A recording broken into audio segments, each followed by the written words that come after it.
All right, the final part of this chapter is just to discuss the differences between transcription in eukaryotic cells with prokaryotic cells. So most of the features are pretty much the same. There's a lot of commonality. There's promoter regions where proteins bind to initiate transcription.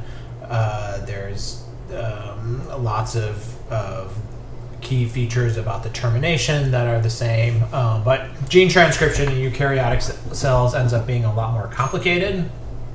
And the reason for that is multifold, so there's not just a single thing that's different and more complicated, but there's a lot of different aspects. So splicing is a very important part. So there's introns and exons in eukaryotic cells. So even though a large amount of DNA is transcribed into RNA, not all of that RNA actually ends up in the final mRNA product.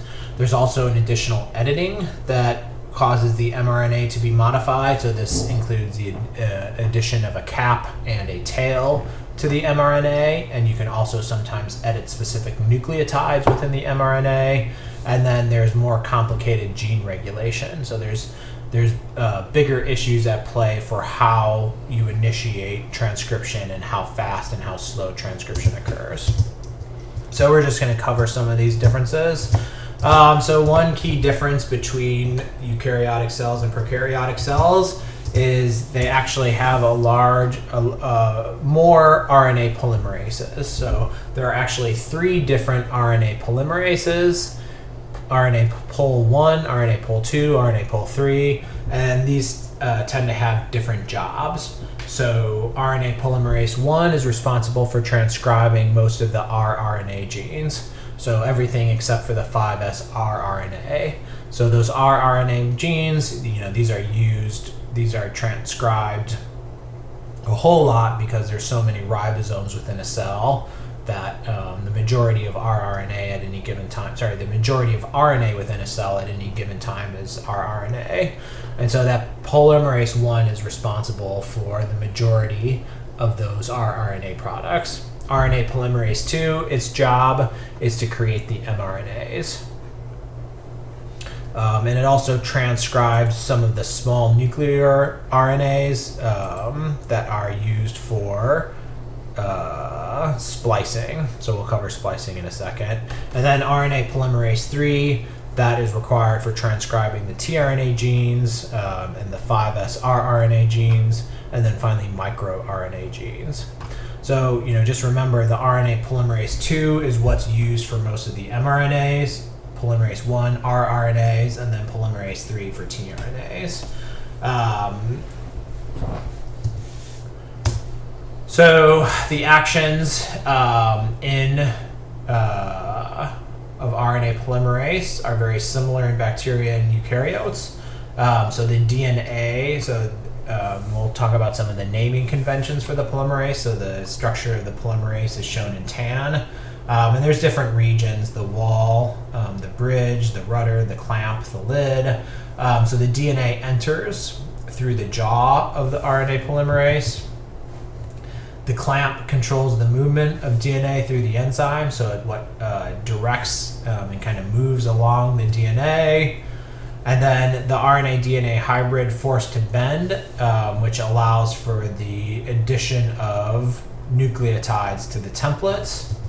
And the rudder is what forces the RNA and DNA hybrid apart. So this rudder is what separates the DNA molecule. So instead of being double-stranded DNA molecules, now we have this strand that is separated and this second strand that can be used as the template for creating the mRNA.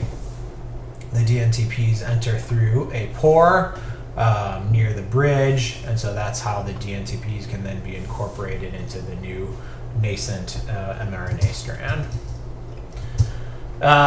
Promoters of eukaryotes are different. So eukaryotic promoter sequences are more variable and often more complex than those of bacteria. So before we talked about the -10 and the -35 sequences for where the RNA polymerase initiates transcription. So eukaryotic genes, they do not have those types of sequences. So they have different sequences. So one, the core promoter is called the TATA box. So the TATA box is very important for initiating transcription in eukaryotes. And then there's additional regulatory elements as well. So the core promoter by itself produces a low level of transcription, and this is called basal transcription.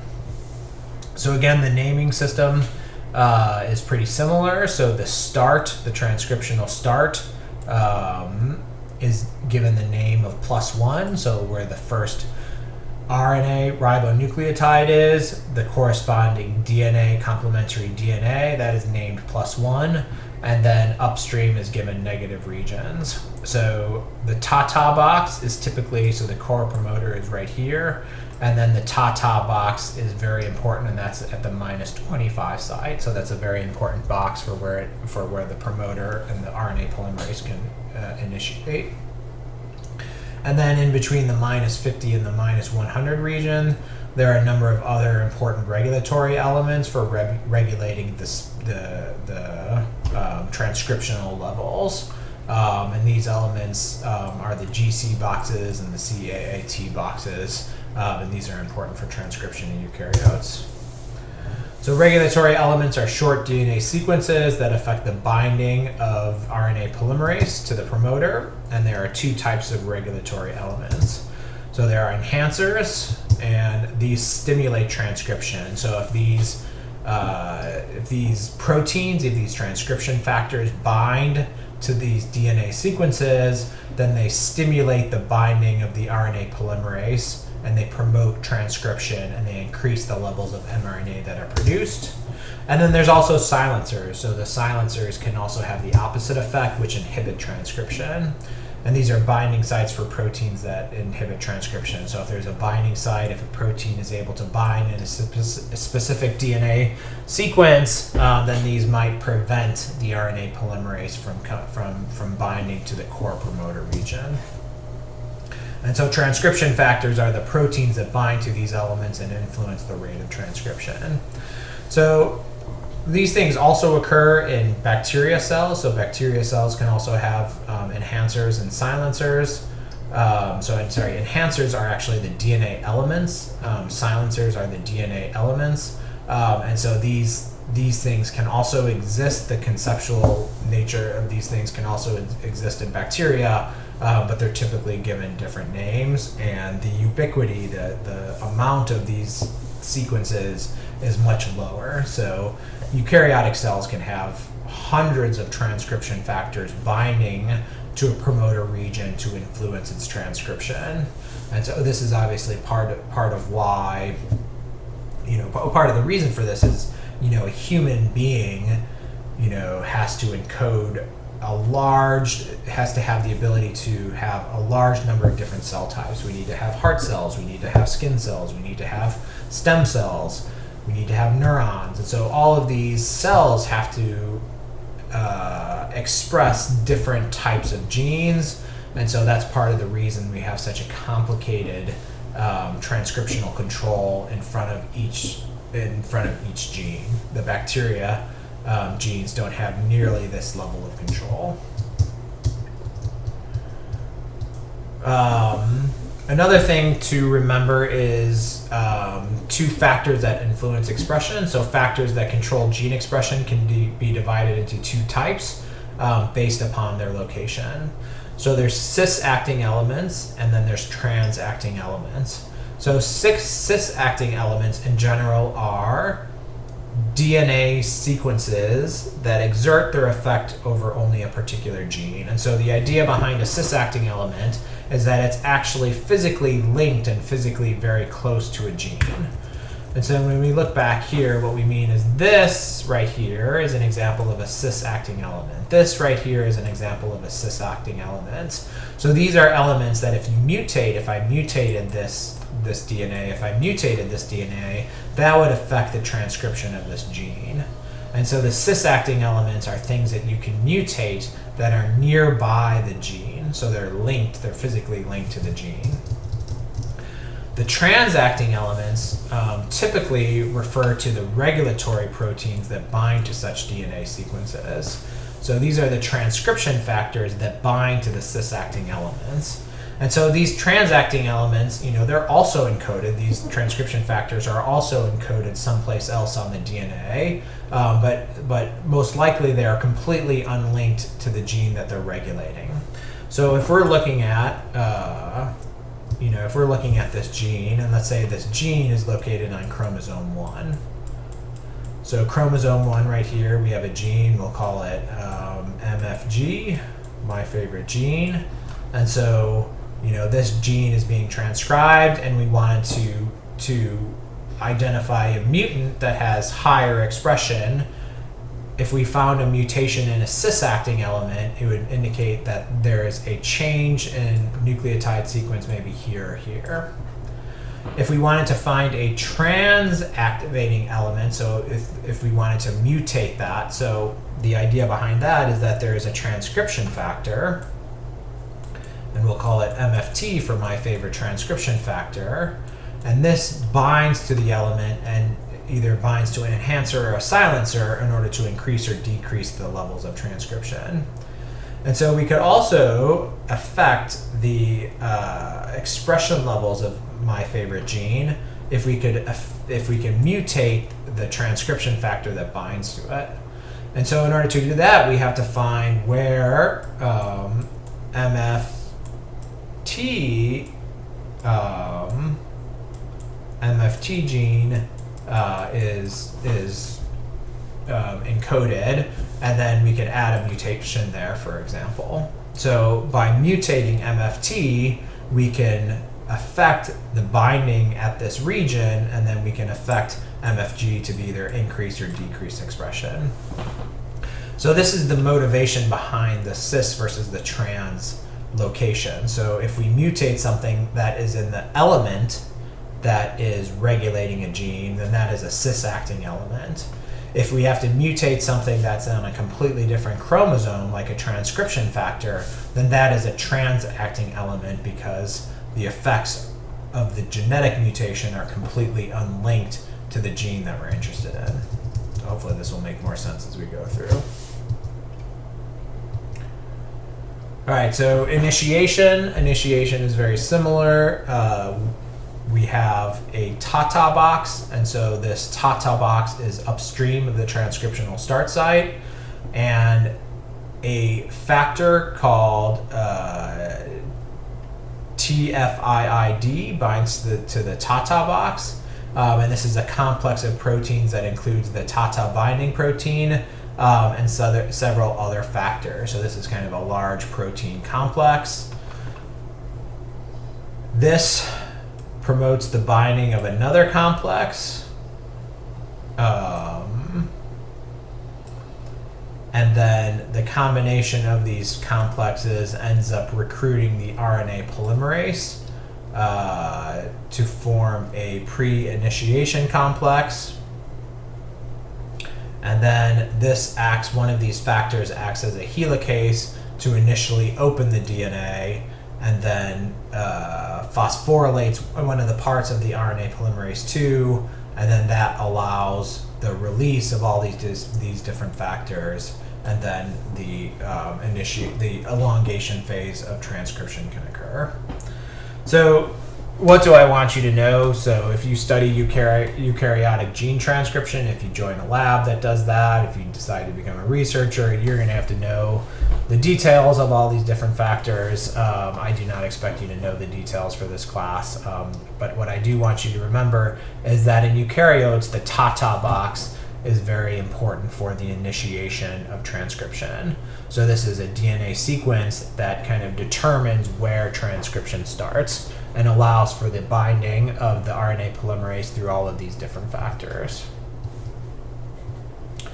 So eukaryotic mRNAs require additional processing to produce mature mRNAs, and so this post-transcriptional modifications, we're going to talk about 3 of them that are very important. So one is the addition of a 5' cap, so this is a modified G that gets added to the 5' end of the mRNA. We also have the addition of a poly A tail, so this is a run of poly A's, A ribonucleotides, and this gets appended to the 3' end of the mRNA product. And then finally we excise introns, so these are initially part of the mRNA, and then these get spliced out to shorten the final processed mRNA. So if you have your DNA template, so your DNA template goes in the 3' to 5' direction. The promoter region is here. We have the RNA polymerase, the TATA box is somewhere here. We have the mRNA polymerase come, and then it eventually transcribes this entire region. And so this pre-mRNA contains all of the sequence that's encoded from the DNA. This cap, so to process it, we add this 7mg to the 5' end of the pre-mRNA, and then we add a poly A tail here, and then the introns are all spliced out. So all of these blue regions are, these blue-green regions are introns, all of the orange regions are exons, so the exons are what remains within the final processed mRNA, and then the introns are all removed. So this cap remains on the exon, but this, gets removed, and so these exons end up getting spliced together. So you loop out the introns, and then you have the final spliced mRNA is just with the exons along with the 5' and 3' modifications. So how did they discover this? So this is what a pretty cool experiment that allowed for the discovery and the knowledge that there are introns. So how was this done? So beta globin mRNA was isolated, so this was highly abundant and easy to biochemically purify. And so the idea was to mix the mRNA with the cloned beta globin gene. So this is DNA. So the gene that encodes the beta globin had been cloned out earlier into, like we talked about how you can clone out a gene into a library. So eventually they used restriction enzyme cutting, and then they found a clone. They cloned that into plasmid, and then they found a bacteria that carried that clone. And so they purified that plasmid, and they cut out the DNA sequence using a restriction enzyme. And then they forced the double-stranded DNA to denature, and then they gradually allowed they mixed that double-stranded DNA with mRNA and allowed reannealing to occur. And so if you could get the mRNA to hybridize with the DNA, you would have an mRNA DNA hybrid. But because the mRNA had spliced out the introns, what you ended up seeing are these loops. So regions where the DNA would loop out, which could be seen by electron microscopy. And so the hybrid, you had an mRNA DNA hybrid until you reached an intron. So the mRNA did not contain the intron, and so you just have this naked single-strand DNA that would have to loop out in order to form this right here. So different genes have different number of introns. So here's a couple example of human genes. So the size of the gene, how much DNA is necessary to encode the gene is listed here. So 1.7 kilobases, 38 kilobases, up to 2,000 kilobases. So this is how much DNA sequence that you need, and then this is the size of the final mRNA product. So you see the final mRNA product is much smaller than the DNA region. So that just indicates that there's a significant amount of sequence that goes into these introns. So in this case, there's 1.3 kilobases of introns for the insulin gene, 33 kilobases, and you can have up to thousands, almost 2,000 base pairs of intron sequence. And the number of introns is variable as well. So each gene has its own unique number of introns. This is something that evolves between species. So there's not a ton of rhyme or reason to how many introns there are, where they occur within a gene. So the spliceosome, so what is able to loop out the pre-mRNA and remove the intron sequence. So just as a reminder, the entire DNA is copied. So initially you have a pre-mRNA that has all of the RNA sequence of both the exons and the introns. So it's not like transcription only transcribes the exon, waits, and then continues on and transcribes. So the RNA polymerase comes in and it just produces a huge mRNA molecule that has both the exons and the introns. So that's called the pre-mRNA sequence. And so before it leaves the nucleus, it must splice out all of the introns. And so the spliceosome is responsible for that. So the spliceosome recognizes sequences in the intron, and then based upon that splices these out. So most mature mRNAs also have a 7-methylguanosine covalently attached at their 5' end. And so this is an event known as capping. And capping occurs as the pre-mRNA is being synthesized by the RNA polymerase II. So right away, the transcript is only about 20 to 25 base pairs long, and then this capping occurs. So this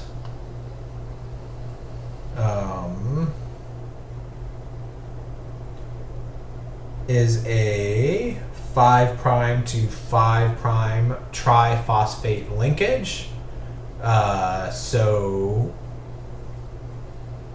this prevents any sort of addition to the 5' end.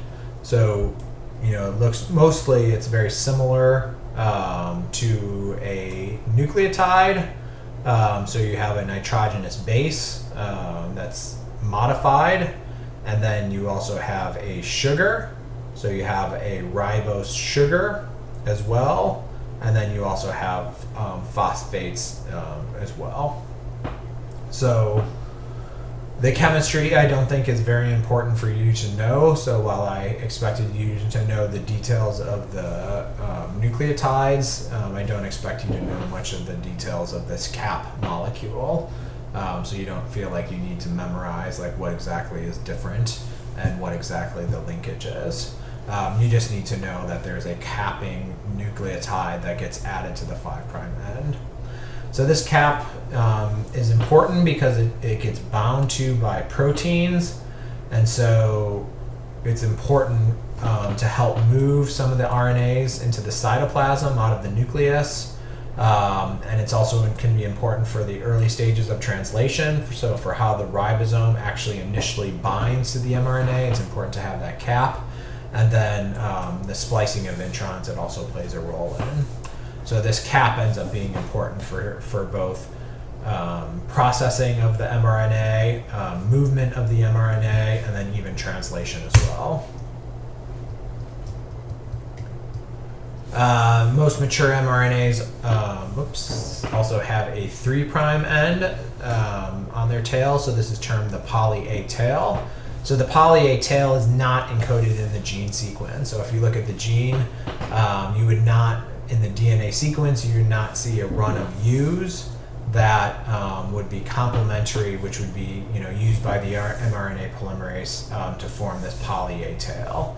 So this poly A tail is not encoded. It is rather added enzymatically after the gene is almost completely transcribed.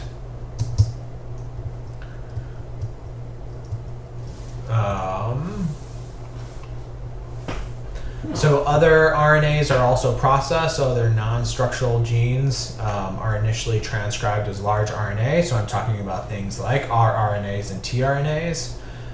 So there's also often processing that goes on. So on a DNA sequence, for example, you have a cluster of rRNA genes, and so there's a promoter region, and so this initially transcribes, and the elongation takes you through all three components of the rRNA. So you have the 18S rRNA, the 5.8S rRNA, and the 28S rRNA. And so they're all transcribed together into a large primary transcript.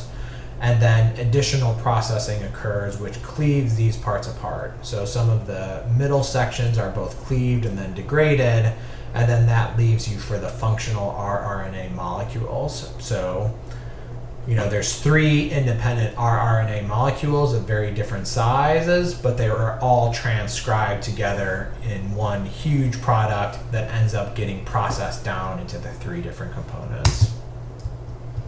tRNAs are also made as large precursors, so they're often have what originally gets transcribed is much longer than the final tRNA product, and then these have to be cut down as well. So there's a bunch of different enzymes that cut the RNAs in order to leave you with the mature tRNA sequence. It's also important to note that tRNAs are edited, so what is originally transcribed is a bunch of A's, C's, G's, and U's, but many of these nucleotides end up being edited by enzymes that change the nitrogenous base or change the nucleotide in some way. And so these are all some names of these modified nucleotides and kind of their position where they're found.